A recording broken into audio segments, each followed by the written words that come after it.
Hello mga kamista, kumusta po kayo? Tutorial po tayo ngayon kung paano magbaklas po ng gulok. Ito halimbawa ito yung pinaka-valve niya. Ang pinaka-valve niya mga kamista yan. Kailangan mag-press ka kamista, ano kaya ito mag-press na to? Kailangan dito na surface. Ilagay dito to. Or hanggat maaari o dito. Ganyan dito. Meron din mga kamista na nasa loob yung sensor. Tuwal ng mga Ford Grand Marquez, Crown Victoria, Ford Travis, mga ganyan. Basta mga kadalasan mga Ford. Dito yung pito, sa tapat noon, doon po yung sensor. Dito po nakalagay yung sensor sa tapat noon sa loob. Kaya iningatan po natin yan na matamaan pa dito yung mga buno. Kaya mag-press po tayo dapat. Dito yung pito, dito lang po yung kumbaga ganyan po siya. Dito yung pito, dito po tayo mag-press. Para dito tayo malito, ganyan kadalasan. Ngayon, pag-press po natin ngayon, sa kabila ganun din.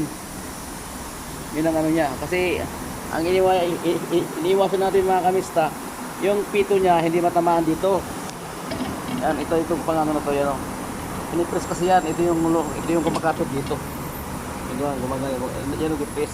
Ay yung natapat yung pito dito, durog. Naranasan ko yan mga kamista.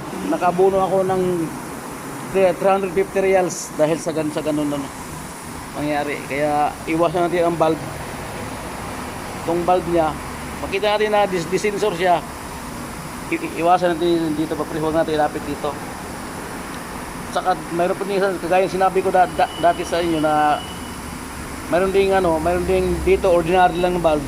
Guma, walang problema kahit matamaan. Yung dito naman nasa tapat niya, yan yung sensor sa loob.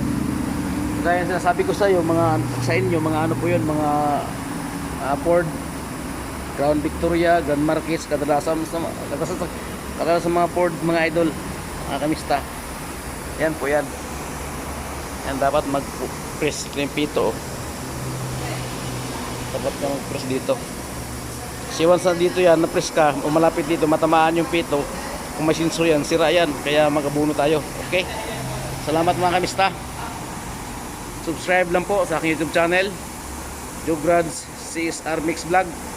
Tulungan lang po ninyo ako. Salamat mga kamista. Bye bye. Ingat po kayo lagi. God bless.